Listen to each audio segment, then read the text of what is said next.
বন্ধুগণ, দেবাদাকুম নামটা শুনলেই কেমন একটা রহস্যময় মনে হয়।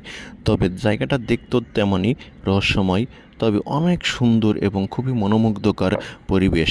বান্দরবন জেলা শহর থেকে 25 থেকে 40 কিলোমিটার দূরে লিরাগাঁও আর্মি ক্যাম্প এর পাশেই এই সুন্দর জলপ্রপাত বা ঝর্ণাটা আছে।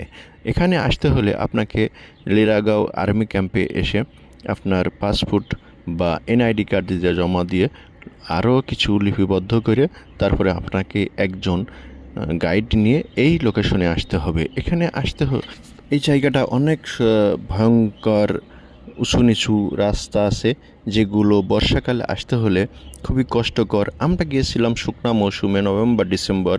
তবে অনেক সুন্দর শুকনা ছিল, ঝিরটাও অনেক পাথর ভাসা ছিল, যেগুলো দেখতে অনেক সুন্দর লাগছিল।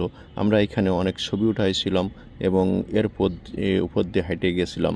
তবে বর্ষা মৌসুমে খুবই পিছলা এবং রিস্কেবল বলে মনে হয় আমার কাছে।